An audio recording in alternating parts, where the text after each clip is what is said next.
नमस्कार, स्वागत है आप सभी का कालचक्र में। मैं हूं विपनेश माथुर और मेरे साथ हैं प्रश्न कुंडली विशेषज्ञ पंडित सुरेश पांडे जी। पंडित जी, बहुत बहुत स्वागत है आपका। धन्यवाद।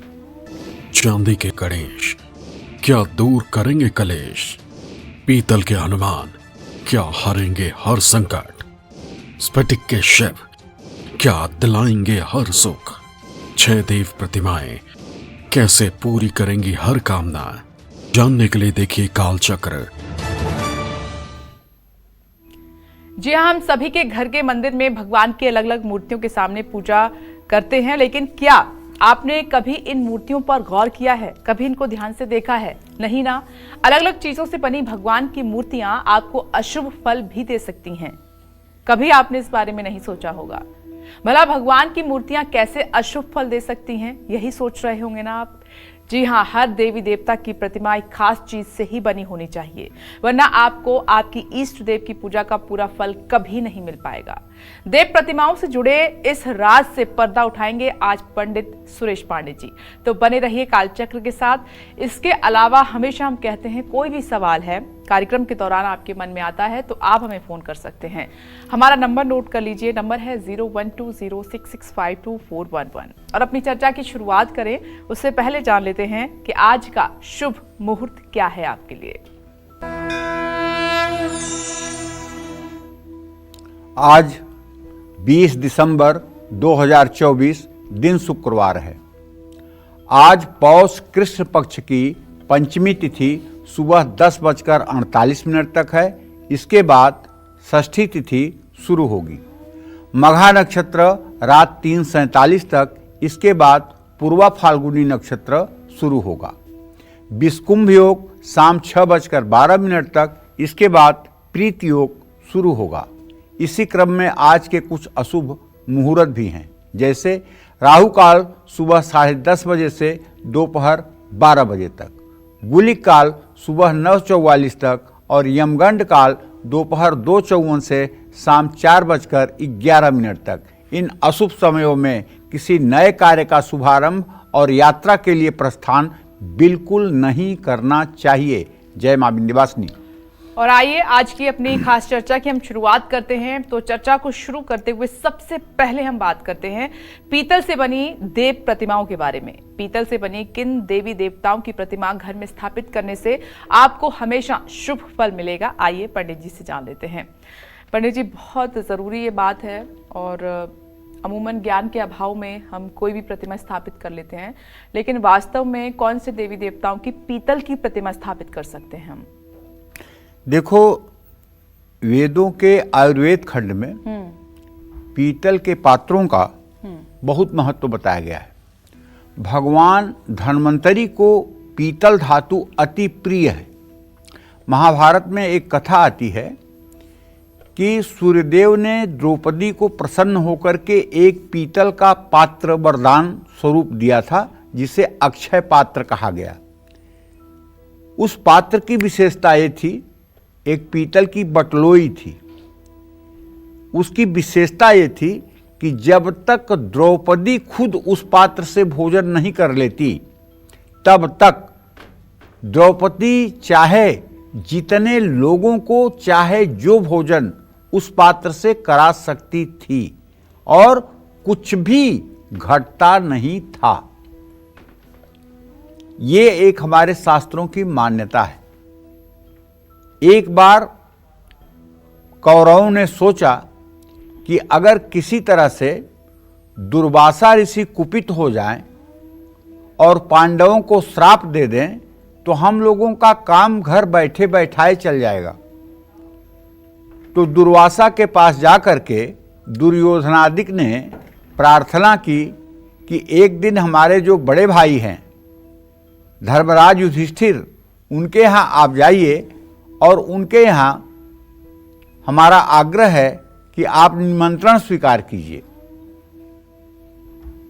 दुर्वासा जी दुर्योधनादिक के कहने में आ गए। दुर्योधन ने कहा कि उनके पास तब पहुंचिएगा जब दिन में 12 बज जाए, उसके बाद पहुंचिएगा। 12 बजे के बाद दुर्वासा पहुंचे और तब तक द्रौपदी भोजन कर चुकी थी। उन्होंने कहा कि हम लोग आए हैं, आपके यहाँ भोजन करेंगे अपने शिष्यों के साथ, उसके बाद यहाँ से विदा लेंगे, तब तक हम स्नान करके आते हैं तो भोजन करेंगे। धर्मराज ने कहा, जो आज्ञा। धर्मराज ने जाकर द्रौपदी से कहा कि ये तो अनर्थ हो गया, तूने खा लिया? हाँ। द्रौपदी ने कहा, हाँ। कहना अब क्या होगा, ये दुर्वासा बड़े कुपित ब्राह्मण हैं, ये श्राप दे देंगे अगर इनकी सेवा न हुई, और कोई चीज़ है नहीं यहाँ इनकी सेवा करने के लिए। अब क्या होगा, अब कैसे होगा? तो द्रौपदी ने कहा कि आप घबराइए मत, भगवान कृष्ण के रहते कोई अमंगल नहीं होगा, हम उनके शरणागत हैं, वो हमारी रक्षा करेंगे। द्रौपदी ने भगवान कृष्ण को पुकारा, आ गए।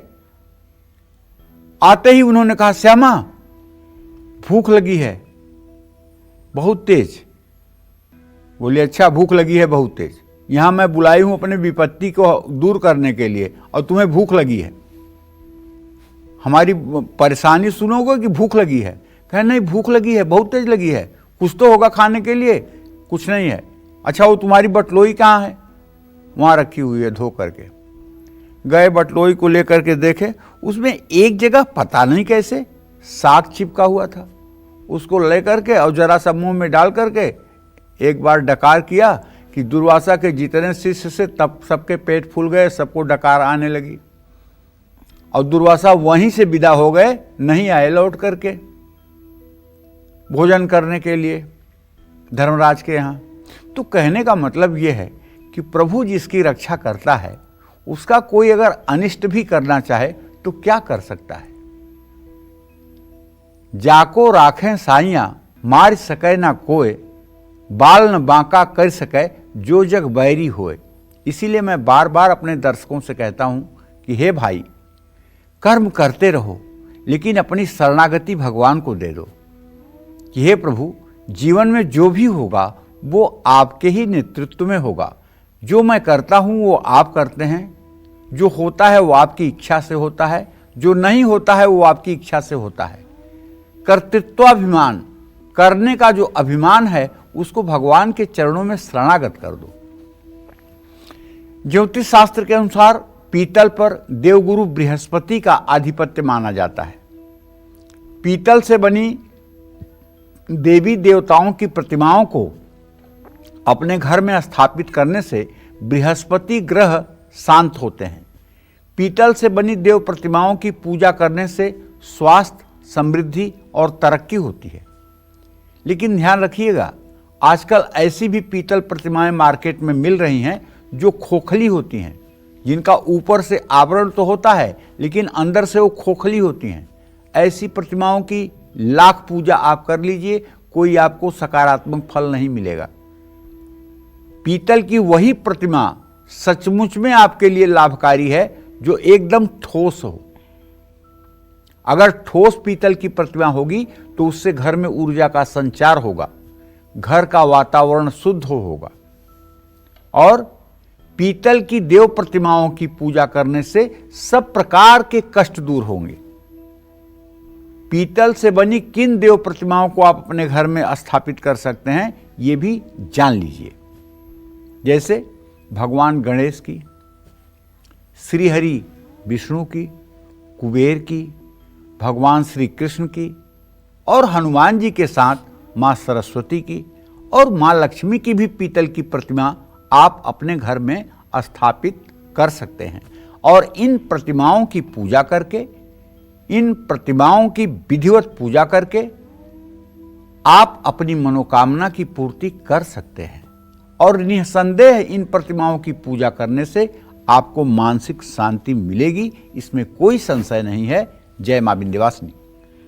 चलिए, पंडित जी के साथ आगे भी हमारी चर्चा जारी रहेगी कि किस तरह की और किस धातु से बनी प्रतिमाओं को हमें अपने मंदिर में स्थापित करना चाहिए। पंडित जी आज बता रहे हैं आपको।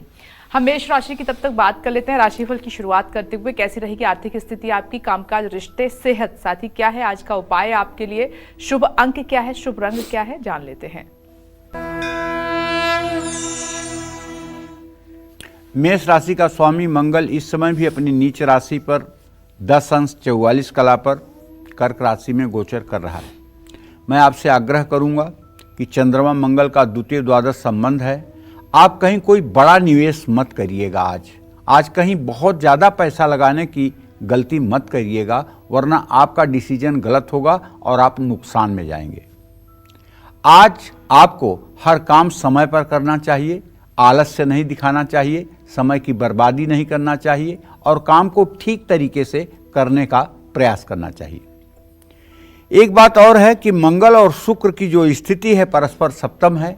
जीवन साथी के साथ बेवजह का विवाद हो सकता है, जिसे टालने की पूरी कोशिश करिए। शारीरिक और मानसिक स्वास्थ्य उत्तम रहेगा। सावधानी से वाहन चलाइए। सूर्य को जल दीजिए। शुभ अंक आपके लिए 7 है। शुभ रंग आपके लिए आसमानी है। जय मां विंध्यवासिनी। और आगे बढ़ते हुए वृषभ राशि की हम बात करें, लेकिन उससे पहले एक कालचक्र दर्शक हमारे साथ मौजूद हैं मुजफ्फरनगर से। रचना जी, स्वागत है आपका। अपना प्रश्न पंडित जी से कीजिए। नमस्कार पंडित जी। हाँ, सदा सुखी रहिए। हाँ पंडित जी, 2 प्रश्न है मेरा नाम रचना है जी। एक तो मैं कनकधारा श्री सूक्त का पाठ करती हूँ, मन मन में पढ़ती हूँ। क्या उसका मन मन में पढ़ के लाभ मिल सकता है? और उनके लिए मैं कौन सा पाठ करूँ, उनके बेहतर भविष्य के लिए और उनके अच्छे कैरियर के लिए कौन सी पूजा पाठ करूँ? देखो, ऐसा है रचना, श्री सूक्त और कनकधारा का मन मन में पाठ करने से भी लाभ मिलता है, लेकिन जब तक भाव विभोर होकर के उसका गायन न किया जाए तब तक शरीर में जो है पॉजिटिव तरंगे नहीं पैदा होती हैं।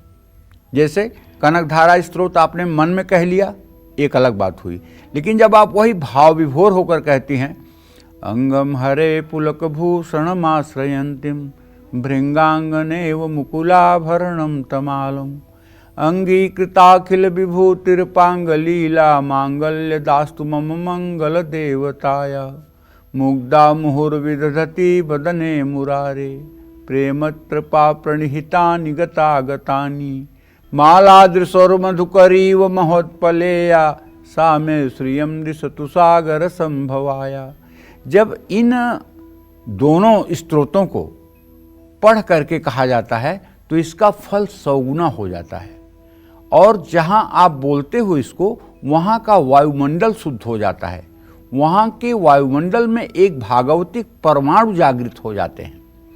मन में करने का विषय जो होता है वो मंत्र होता है, जो मतलब कि 2 अक्षर, 3 अक्षर, 5 अक्षर, 12 अक्षर, 16 अक्षर का होता है। उसकी विधि 3-4 प्रकार की होती है, वाचिक, उपांशु और मानसिक और परा। इसको दूसरी भाषा में अगर शास्त्रीय भाषा में कहें तो कहते हैं बैखरी, पश्यति, मध्यमा, पश्यति और परा। ये 4 प्रकार से मंत्रों का जप किया जाता है। इसलिए रचना जी, मैं आग्रह पूर्वक कहना चाहूँगा कि आप अति सौभाग्यशालिनी हैं कि इस कलिकाल में भी आप श्री सूक्त और कनकधारा स्तोत्र जैसे पावन स्तोत्रों का नित्य पाठ करती हैं, और आपके जीवन में कभी किसी प्रकार का अभाव नहीं रहेगा, ऐसी हमारे शास्त्रों की मान्यता है। लेकिन आप धीरे से गुनगुनाते हुए इन पाठों का भाव विभोर होकर के पाठ करिए, और आपके जीवन में कभी अमंगल न हो, इसके लिए दुर्गा सप्तशती में जो कवच का पाठ है, उस कवच का पाठ नित्य प्रातः सायं करना शुरू कर दीजिए। और सप्त श्लोकी दुर्गा का जो पाठ है, दुर्गा जी के जो 7 मंत्र हैं सप्त श्लोकी में, उसका भी पाठ सुबह शाम करिए। और कवच का पाठ करते समय उसके 41वें श्लोक में जहाँ लिखा हुआ है भार्या रक्षतु भैरवी, पत्नी की रक्षा भैरवी करें, वहाँ आपको पढ़ना चाहिए पतिम रक्षतु भैरवी, पति की रक्षा भैरवी करें। बस ये उपाय आप कर लीजिए, आपका जीवन मंगलमय रहेगा। जय मां विंध्यवासिनी। और हम आगे बढ़ते हुए वृषभ राशि की बात कर लेते हैं। कैसी रहेगी आर्थिक स्थिति आपकी, कामकाज, रिश्ते और सेहत साथी क्या है आज का उपाय आपके लिए, शुभ अंक क्या है, शुभ रंग क्या है, जानते हैं। वृषभ राशि के जातकों को बताना चाहूंगा कि आपके राशि में देवगुरु बृहस्पति की स्थिति है और आपके भाग्य भाव में राशि स्वामी शुक्र की स्थिति है। देखिए, अगर विचार विमर्श सलाह ले करके कोई काम आप करेंगे तो पक्का है कि धन लाभ होगा, ऐसा योग बना हुआ है। ऐसे में किसी दोस्त के कारण काम में और तेजी आ सकती है, और यदि आप विवाह योग्य हैं तो मंगल शुक्र की स्थिति को देखते हुए विवाह की बात आगे बढ़ सकती है। खान पान पर नियंत्रण रखें, हो सके तो आज के दिन यात्रा टाल दें। किसी मंदिर में साफ सफाई में सहयोग करें। शुभ अंक आपके लिए 5 है, शुभ रंग आपके लिए हरा है। जय मां विंध्यवासिनी। और अब बात करते हैं स्फटिक से बने देवी प्रतिमाओं के बारे में। और स्फटिक के बने देवी देवता घर में स्थापित करने से आपको कौन कौन से शुभ फल मिलेंगे, आइए जान लेते हैं। पंडित जी बताएं। देखिए, स्फटिक पर हमने हजारों बार कालचक्र में चर्चा की है कि स्फटिक एक ऐसी धातु है जिसको केवल देखने मात्र से नकारात्मक ऊर्जा दूर हो जाती है। पूजा करने की तो बात बहुत दूर की है। अगर स्फटिक को अपलक 5 मिनट तक आप निहारिए तो आपके मन का तनाव, आपके मन की एंजाइटी, आपके मन का डिप्रेशन अपने आप दूर हो जाएगा। आप करके देखिए, अगर आज तक नहीं किया है तो आप करके देखिए। स्फटिक से बनी देवी देवताओं की मूर्ति को घर में स्थापित करके इनकी हर रोज पूजा करने से शरीर, मन और जीवन सब कुछ स्वच्छ हो जाता है। स्फटिक की प्रतिमाएं शुक्र ग्रह को मजबूत करती हैं। स्फटिक की प्रतिमाएं नकारात्मक ऊर्जा को दूर करती हैं। जिस घर में स्फटिक से बनी देव प्रतिमाएं होती हैं वहां रहने वाले न के बराबर बीमार होते हैं, या ये कहिए बीमार होते ही नहीं हैं। स्फटिक से बनी किन देव प्रतिमाओं को आप अपने घर में स्थापित कर सकते हैं, अब मैं आपको बताता हूं। जैसे सुंदर सी यदि गणेश की प्रतिमा स्फटिक की मिल जाए, शुद्ध स्फटिक की, तो क्या पूछना है। भगवान शिव के स्फटिक की प्रतिमा मिल जाए तो कुछ पूछना ही नहीं है। आप समझ लीजिए कि आप कैलाश पर पहुंच करके भगवान शिव की पूजा कर रहे हैं। अगर स्फटिक के शिव की आप पूजा कर रहे हैं या स्फटिक के शिवलिंग की आप पूजा कर रहे हैं तो आप ये मानिए कि आप कैलाश पर पहुंच करके और मानसरोवर के जल से भगवान शिव का अभिषेक कर रहे हैं। इतना स्फटिक में ताकत है। मां लक्ष्मी, इनकी भी यदि स्फटिक की प्रतिमा हो या इनका श्रीयंत्र स्फटिक का हो तो जानते हैं ये कल्प वृक्ष के समान फल देने वाला हो जाता है।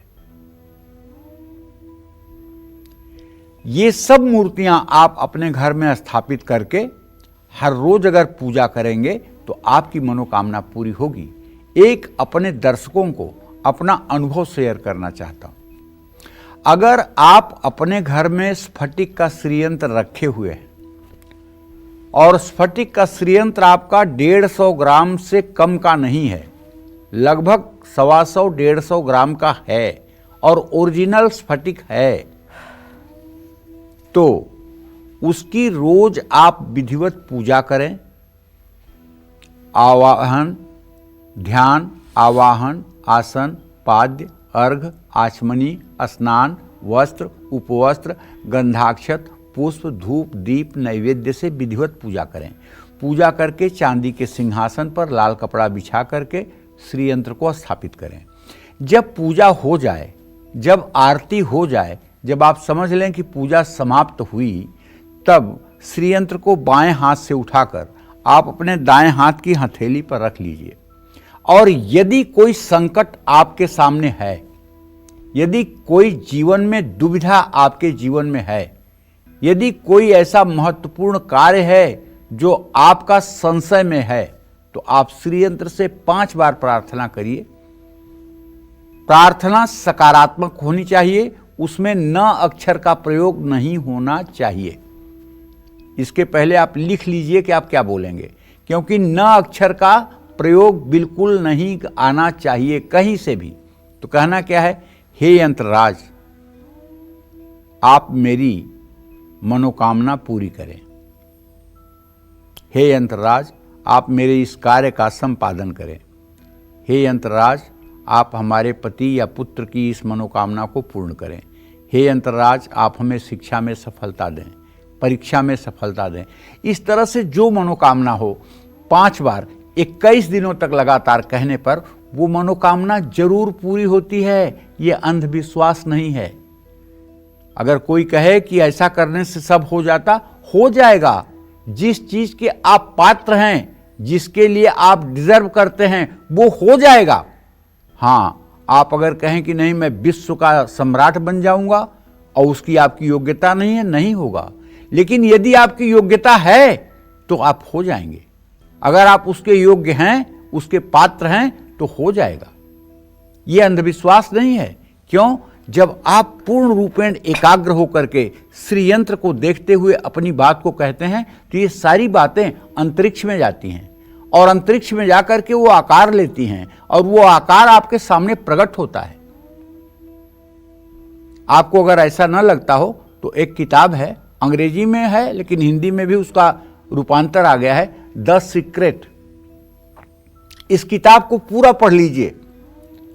आपने अपने शास्त्रों का अवलोकन किया है, लेकिन आप इस किताब को भी पढ़ लीजिए। विदेशी लेखकों की किताब है। इस किताब को पढ़ने के बाद आपको जीवन जीने का एक तरीका पता चल जाएगा कि जीवन सचमुच में कैसे जिया जाता है और हमारी सोच कैसी होनी चाहिए। सफलता का रहस्य कहाँ है? और सफलता का रहस्य कहीं किसी खदान में नहीं है, किसी गुफा में नहीं है। सफलता का रहस्य आपके अंदर ही है, उसे आपको प्रकट करना पड़ेगा।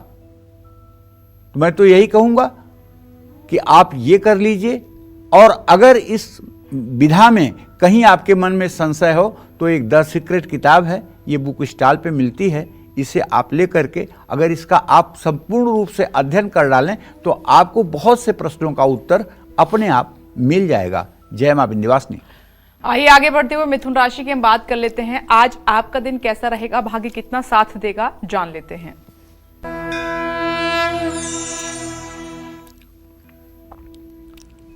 देखिए, मिथुन राशि के जातकों को बताना चाहूंगा कि सूर्य की पूरी दृष्टि आपके राशि पर है, जो पराक्रम भाव का स्वामी है, और आपके धन भाव का स्वामी चंद्रमा पराक्रम के स्थान में है। इसका मतलब आज आप खुद के दम पर पैसा कमा पाएंगे। लेकिन दशम भाव में राहु की स्थिति इस बात का संकेत कर रही है कि आज आपको कोई नया काम पहल शुरू नहीं करना चाहिए। अपने घमंड को, अपने अहंकार को रिश्तों के बीच में ना आने दें। आंखों में तकलीफ हो सकती है, किसी से द्वेष करना भारी पड़ सकता है। भैरव की उपासना करें।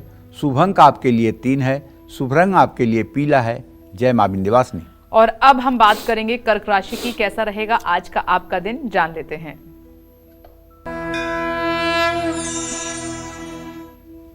कर्क राशि के जातकों को बताना चाहूंगा कि दूसरों को प्रभावित करने के लिए, दूसरों को खुश करने के लिए ज़्यादा खर्च आपको नहीं करना चाहिए। दूसरों के निगाह में अपनी इमेज बनाने के लिए, बड़ा आदमी बनने के लिए दिखावा नहीं करना चाहिए। ऑफिस में आपके काम की तारीफ होगी। अगर आप नौकरी करते हैं, अपनों से मेल जोल बढ़ेगा।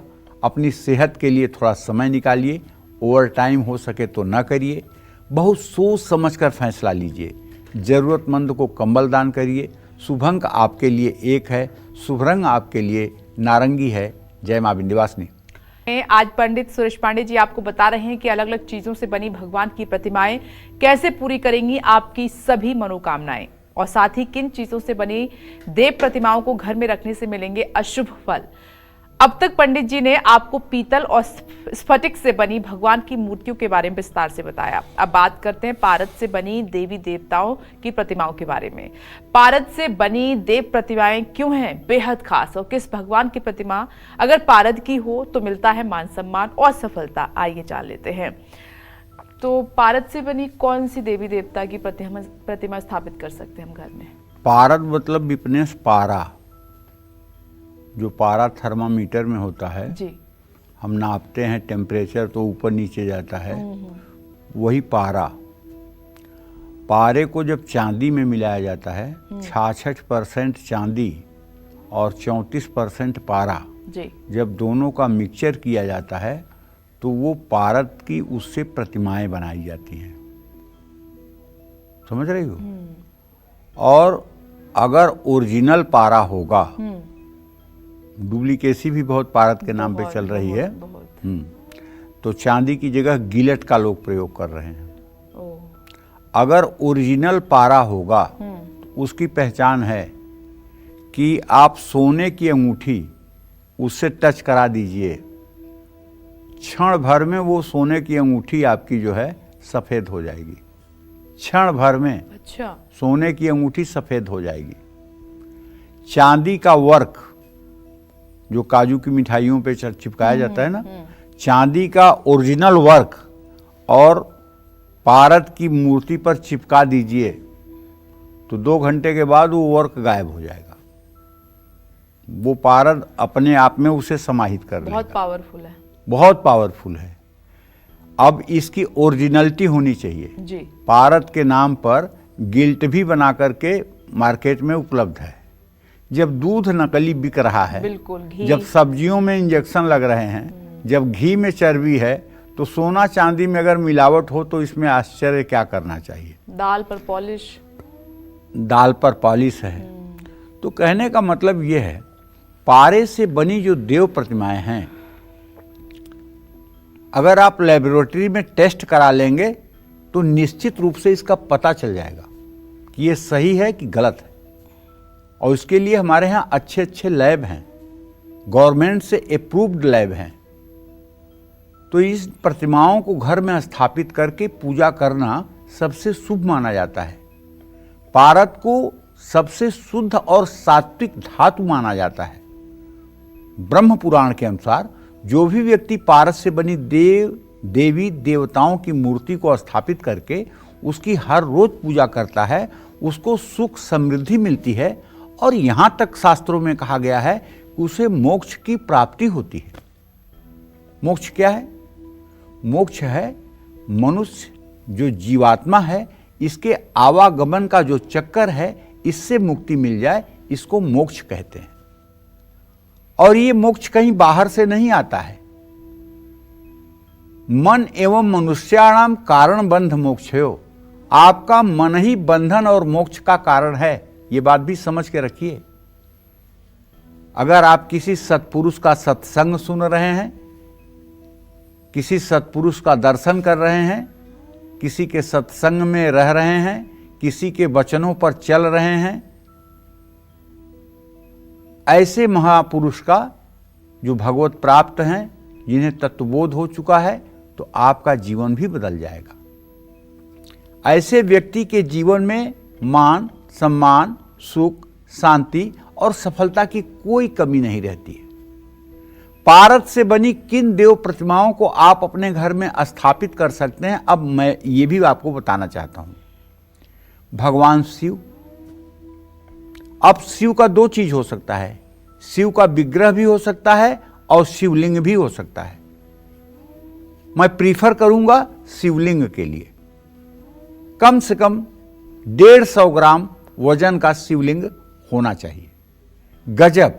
अगर ये शिवलिंग घर में है तो आपके घर में जैसी भी वास्तु दोष है, उस वास्तु दोष का शमन अकेला ये शिवलिंग कर सकता है। ये ताल ठोक के कह रहा हूं और पूरे गारंटी के साथ कह रहा हूं। शिवलिंग अगर पारे का हो और उसकी नित्य पूजा की जाए तो ये घर के सारे वास्तु दोष को दूर करने में अकेला सक्षम है।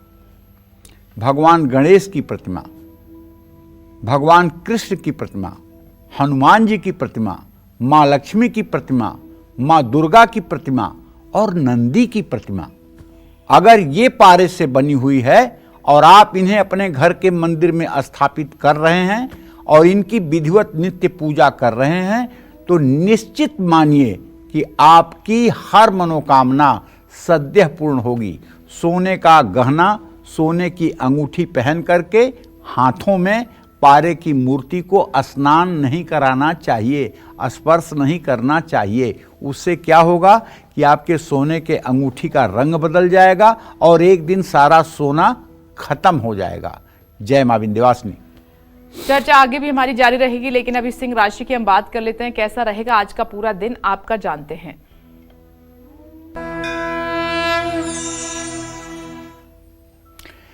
देखिए, सिंह राशि के जातकों को बताना चाहूंगा कि यद्यपि आपके पंचम भाव में सूर्यदेव की स्थिति है और आपके धन भाव का स्वामी बुध सुख स्थान में है, पैसों से जुड़े कानूनी मामलों में सफलता मिलती हुई दिखाई दे रही है। लेकिन आपके दशम भाव में बृहस्पति की जो स्थिति है उसके कारण हम ये कह सकते हैं कि थोड़ी सी लापरवाही के कारण आप अपने काम को समय पर पूरा नहीं कर पाएंगे। आपके ध्यान को लोग भटकाने का प्रयास करेंगे। आपके अपने ही आपसे संतुष्ट नहीं दिखेंगे। भाग दौड़ और जिम्मेदारियों के कारण सेहत पर भी इसका असर पड़ सकता है। आपको चाहिए कि आप अपने बुद्धि का प्रयोग करें, किसी की बातों में ना आएं। गाय को गेहूं, बाजरा, गुड़ खिलाएं। शुभ अंक आपके लिए 4 है। शुभ रंग आपके लिए लाल है। जय मां विंध्यवासिनी। डिस्कशन को आगे बढ़ाते हुए घर में अष्ट धातु की देव प्रतिमाएं रखने से आपको लाभ होगा, क्या लाभ होगा? साथ ही किन देवी देवताओं की प्रतिमा अष्ट धातु से बनी होनी चाहिए, पंडित जी बताएंगे। बताइए पंडित जी। अब मैं आपको बताता हूं कि घर में अष्ट धातु की देव प्रतिमा रखने से आपको क्या लाभ होगा। पहली बात तो ये जान लीजिए कि अष्ट धातु के नाम पर 99% चीजें गलत मिल रही हैं, ये मैं दावे के साथ कहूंगा। ऐसा क्यों? तो ऐसा इसलिए कि अष्ट धातु में एक धातु पारा भी मिलनी चाहिए, जिसे लोग नहीं मिलाते हैं। 4 या 5 धातु मिला करके ही उसका अष्ट धातु का नाम लेकर के उसकी मार्केटिंग हो रही है। मैंने बहुत प्रयास किया है कि ओरिजिनल अष्ट धातु की कोई चीज मिल जाए, लेकिन नहीं मिली है। अष्ट धातु के नाम पर केवल दुकानदारी है। हां, अगर ओरिजिनल अष्ट धातु मिल जाए तो यह सोने पर सुहागा है। अष्ट धातु राहु की प्रिय धातु है। अष्ट धातु की देव प्रतिमाएं जिन घरों में होती हैं, जहां इनकी हर रोज नियम से पूजा की जाती है, वहां रोग और शोक दोनों नहीं रहता है। अष्ट धातु से बना स्वास्तिक घर में लगाने से सुख समृद्धि आती है। अष्ट धातु से बना कछुआ घर में रखने से धन आता है। अष्ट धातु से बनी किन देव प्रतिमाओं को आप अपने घर में स्थापित कर सकते हैं, ये भी जान लीजिए। आप अष्ट धातु से भगवान श्री हरि विष्णु, भगवान श्री कृष्ण, प्रभु श्री राम की प्रतिमा के साथ माँ लक्ष्मी, माँ दुर्गा की प्रतिमा को अपने घर के पूजा स्थान में स्थापित कर सकते हैं। इनकी नित्य पूजा करके आप अपनी मनोकामना को पूर्ण कर सकते हैं। जय मां विंध्यवासिनी। अब हम आगे बढ़ते हुए बात कर लेते हैं कन्या राशि की। कैसी रहेगी आर्थिक स्थिति आपकी, कामकाज, रिश्ते, सेहत, साथी क्या है आज का उपाय आपके लिए, शुभ अंक क्या है और शुभ रंग क्या है, जान लेते हैं। कन्या राशि में केतु की स्थिति है। धन भाव का स्वामी शुक्र इस समय मकर राशि में गोचर कर रहा है। बचत करना तो थोड़ा सा आज मुश्किल दिखाई दे रहा है, लेकिन अच्छी बात है कि आपके व्यक्तित्व से सब लोग प्रभावित होंगे और आपको सफलता भी मिलेगी। प्यार और मेलजोल बढ़ेगा। आज सेहत भी अच्छी रहेगी। दूसरों पर हावी होने की कोशिश ना करें। किसी भूखे व्यक्ति को या जरूरतमंद को भोजन कराएं। शुभ अंक आपके लिए 3 है। शुभ रंग आपके लिए गुलाबी है। जय मां विंध्यवासिनी। और अब हम बात कर लेते हैं तुला राशि की। कैसा रहेगा आज का दिन आपका, जान लेते हैं।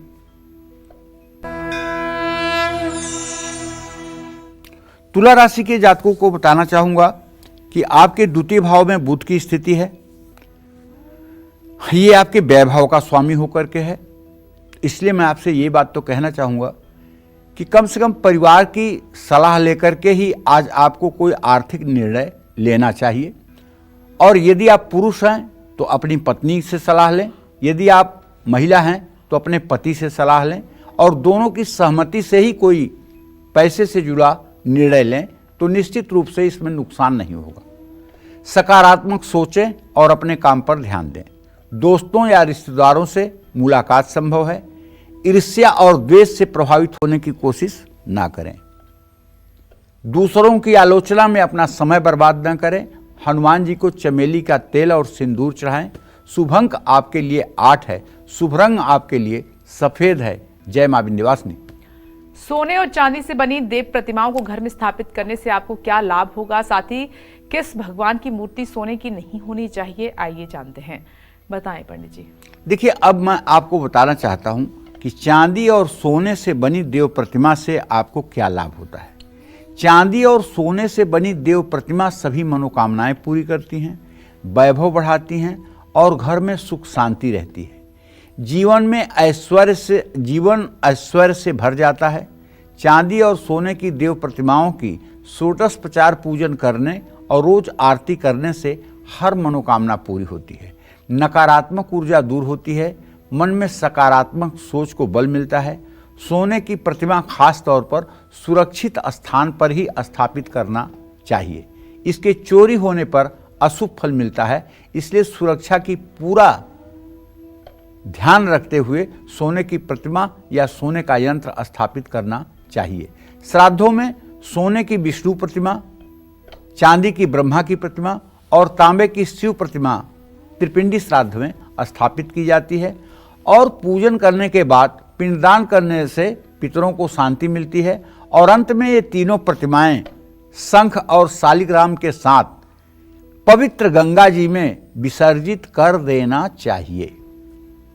कुछ कुछ लोग होते हैं ब्राह्मण जो उनको ले लेते हैं, तो ले लेते हैं तो आपको इसमें दुखी नहीं होना चाहिए। वो ले लेते हैं तो ले लें, अब उसका जो पाप पुण्य होगा वो जाने, आपको कोई नुकसान नहीं होगा।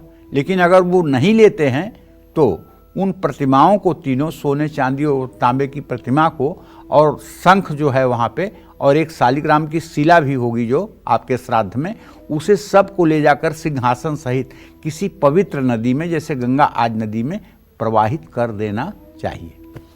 मनुष्य के जीवन में सुख समृद्धि बढ़ती है। सोना और चांदी से बनी किन देव प्रतिमाओं को आप अपने घर में स्थापित कर सकते हैं, ये मैं आपको बताऊंगा। अगर आपकी सामर्थ्य है तो श्री हरि विष्णु, भगवान श्री कृष्ण और गणेश लक्ष्मी की प्रतिमा घर में स्थापित कर सकते हैं। चांदी के गणेश लक्ष्मी और ब्रह्मा की प्रतिमा घर में स्थापित कर सकते हैं। घर के मंदिर में लोहा, एल्युमिनियम, स्टील से बनी देव प्रतिमाओं को बिल्कुल नहीं रखना चाहिए। लोहा, एल्युमिनियम और स्टील से बनी देव प्रतिमाओं को अपवित्र माना गया है और दुर्भाग्य का उदय करने वाला माना गया है। ऐसी प्रतिमाएं घर में कदापि नहीं रखना चाहिए। जय मां विंध्यवासिनी। आगे बढ़ते हुए वृश्चिक राशि की हम बात कर लेते हैं, कैसा रहेगा आपका दिन आज का, आइए जान लेते हैं।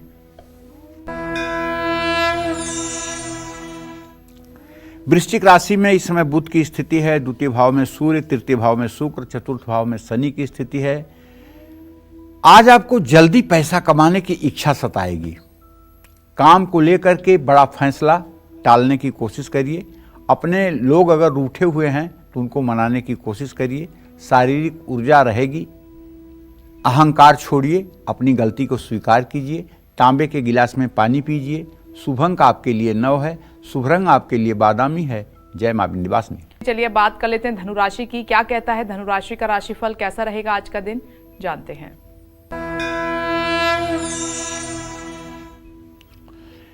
देखिए, आज धनु राशि के जातकों को बताना चाहूँगा कि कहीं भी अगर पैसा लगाना है तो जरा सोच समझ कर लगाइए, खास करके शेयर मार्केट में। और यदि कोई बड़ा कारोबार है आपका तो कोई डिसीजन संभल कर लीजिए। अपनों का बातों से दिल न दुखाने की कोशिश करिए और न अपने लोगों की बातों को दिल से लगाइए। सेहत और भाग्य आपका दोनों साथ देगा। जरूरत से ज़्यादा भावुकता न दिखाएं। गणेश जी के मंदिर में लड्डू का भोग लगाएं। शुभ अंक आपके लिए 9 है, शुभ रंग आपके लिए लाल है। जय मां विंध्यवासिनी। और इस वक्त खुशबू जी हमारे साथ फोन लाइन पर मौजूद हैं, स्वागत है आपका। अपना प्रश्न पंडित जी से कीजिए। पंडित जी प्रणाम। सदा सुखी रहो बेटा। पंडित जी, मैं गाजियाबाद से खुशबू बोल रही हूँ। मुझे मेरी बड़ी बहन के विवाह के बारे में प्रश्न करना है। उसका नाम लीना है और जन्म 4 दिसंबर 1995 सुबह 6:15 पर मिर्जापुर में हुआ है। उसका ब्याह अभी तक ठीक नहीं हुआ है पंडित जी, तो मुझे पूछना है कि उसका ब्याह कब तक हो जाएगा, योग कब तक है, किस दिशा में होगा, और लड़का जॉब करता होगा या बिजनेस वाला होगा। और पंडित कास्ट के बारे में पूछना है। हमारा मोटनवाल हलवाई कास्ट है, तो क्या दीदी का हमारे कास्ट में होगा विवाह या बनिया अग्रवाल और गर्ग में भी देख सकते हैं। अच्छा खुशबू, ऐसा है बेटा कि तुम्हारे बहन के विवाह का योग 8 मई 2025 के बाद बनता हुआ दिखाई दे रहा है। 8 मई 2025 से लेकर के दिसंबर 2025 के बीच में विवाह हो जाएगा और सजाती विवाह होगा और घर वालों की इच्छा के अनुकूल विवाह होगा और वैवाहिक जीवन सुखी रहेगा। पति इसका नौकरी करने वाला नहीं, व्यवसायी होगा और इस तरह का विवाह इसके लिए मंगलकारी होगा और वैवाहिक जीवन इसका अच्छा रहेगा। जय मां विंध्यवासिनी। अब हम मकर राशि की बात कर लेते हैं, जानते हैं आज आपका भाग्य कितना मजबूत है। देखिए, मकर राशि के बाद जातकों को बताऊं कि शुक्र की जो स्थिति है आपके राशि में और धन भाव में जो शनिदेव बैठे हुए हैं, इसका मतलब कि कोई करीबी व्यक्ति आपकी ऐसी मदद करेगा कि आपकी जिंदगी बदल जाएगी और पैसे से मदद करेगा। ऑफिस में आपको पॉलिटिक्स से बचना चाहिए। अपना समय और ऊर्जा दूसरों की मदद करने में लगाइए। जरूरत से ज़्यादा संवेदनशील न बनिए। नकारात्मक विचारों से बचिए। हो सके तो आज गाय को तेल लगी रोटी खिलाइए। शुभ अंक आपके लिए 4 है। शुभ रंग आपके लिए आसमानी है। जय मां विंध्यवासिनी। चलिए अब बात करते हैं कुंभ राशि की, जानते हैं कि आज आपका दिन कैसा रहने वाला है। भाई, कुंभ राशि के जातकों के चतुर्थ भाव में बृहस्पति है। इसका मतलब है शुक्र पंचम नवम है, तो मां या ननिहाल से धन लाभ के योग दिखाई दे रहे हैं। आज आपको अपनी जिम्मेदारियों से नहीं भागना चाहिए और विरोधियों से सावधान भी रहना चाहिए। घर के माहौल में सकारात्मक बदलाव आएगा। कमजोर सेहत और मन परेशान रहेगा। छोटी छोटी बातों को दिल से ना लगाएं। पंछियों को अनाज डालें। शुभ अंक आपके लिए 5 है। शुभ रंग आपके लिए हरा है। जय मां विंध्यवासिनी। अब चलते हैं मीन राशि की तरफ और जानते हैं कि मीन राशि वालों का आज भाग्य कितना मजबूत है।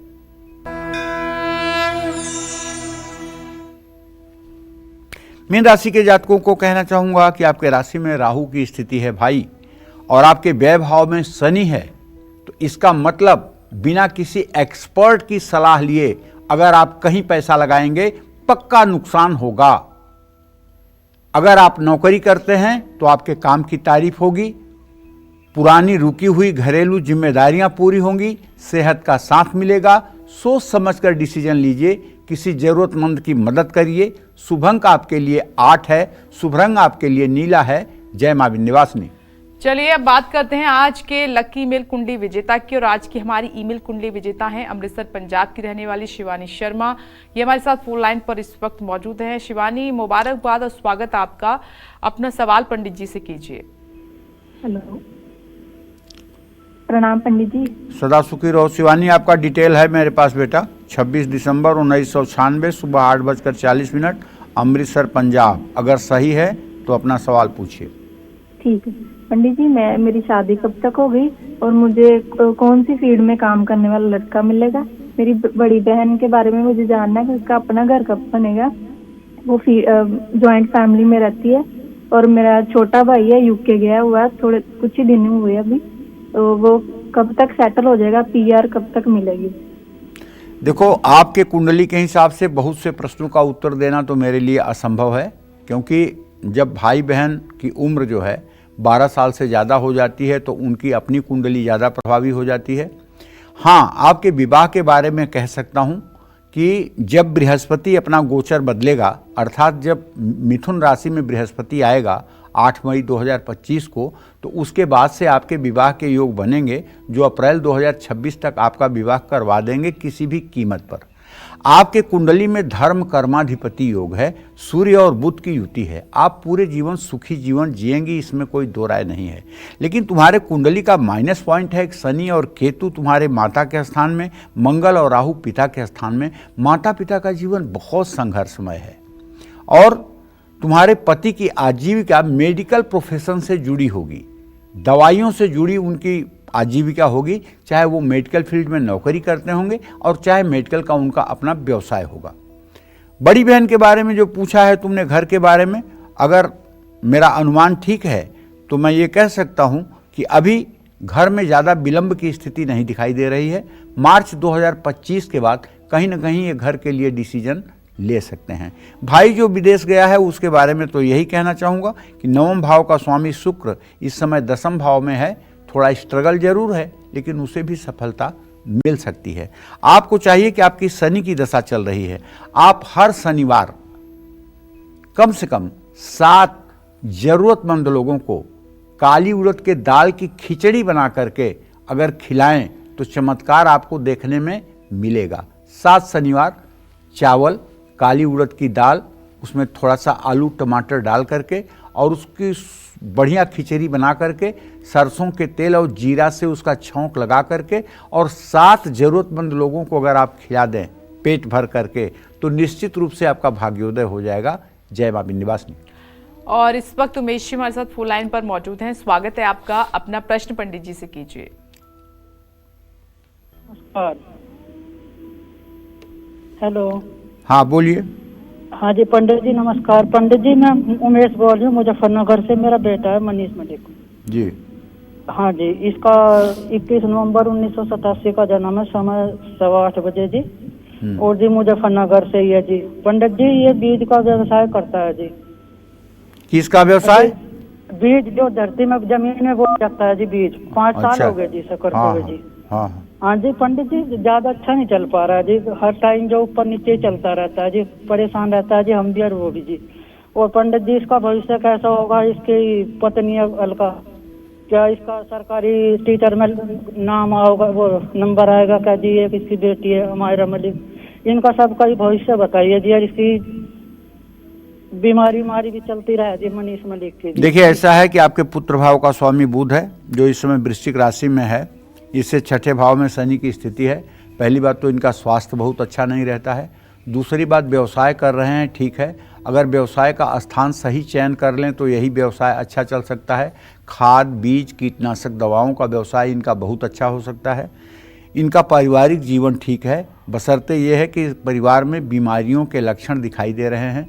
आपको चाहिए कि हर साल में 2 बार सावन और माघ के महीने में जो शिवरात्रि आती है उसमें आपको अपने घर में शिवलिंग मिट्टी का बनवा करके उसका अभिषेक करना चाहिए। उससे घर में उन्नति का भी वातावरण बनेगा और परिवार से बीमारियां भी समाप्त होंगी। जय मां विंध्यवासिनी। कुंडली में कौन सी ग्रह स्थिति होती है जिसके कारण पिता से रिश्ते खराब हो जाते हैं? साथ ही इस मन मुटाव को जल्दी दूर करने के आसान उपाय भी हमारे दर्शकों को पंडित जी से जानते हैं। पंडित जी दर्शकों को बताइए। देखिए, जिस घर में पिता और बच्चों के बीच रिश्ते अच्छे नहीं होते हैं उस घर में सूर्य शुभ नहीं होता है। उनकी कुंडली में सूर्य कमजोर होने पर अगर घर में पिता और बच्चों के बीच बहुत कलेश होता है तो ना तो पिता और ना ही बच्चों की तरक्की होती है। हर समय घर में तनाव रहने से सेहत पर बुरा असर पड़ता है। कमाई होने के बाद भी घर में बरकत नहीं रहती है। जिस घर में पिता और बेटे के बीच संबंध ठीक ना हो तो गुरु और सूर्य दोनों का अशुभ प्रभाव पड़ता है। ऐसे पिता और बच्चे जिनके आपस में रिश्ते ठीक नहीं हैं उनको हर रोज सूर्य को जल देना चाहिए। जिस बच्चे के अपने पिता से संबंध जितने अच्छे रहते हैं उसका आत्मविश्वास उतना ही मजबूत होता है। पिता और बेटे के बीच विवाद है तो अपनी नाभि, जुबान और माथे पर केसर का तिलक लगाना चाहिए, इससे भी दोष दूर होता है। जय मां विंध्यवासिनी। तो किस तरह की देवी देवताओं की प्रतिमा और किस धातु से बनी हुई देवी देवताओं की प्रतिमा मंदिर में स्थापित करनी चाहिए, पंडित जी ने आज आपको बताया। पंडित जी इसके लिए आपका बहुत बहुत धन्यवाद। और इसी के साथ उम्मीद करते हैं कि आज का हमारा विषय आपको बहुत पसंद आया होगा। कल फिर एक नए विषय और आपकी परेशानियों को दूर करने के लिए ढेरों उपाय लेकर आएंगे हम पंडित सुरेश पांडे जी के साथ। तब तक के लिए कालचक्र की टीम को दीजिए इजाजत और देश और दुनिया की खबरों के लिए आप देखते रहिए News 24। नमस्कार।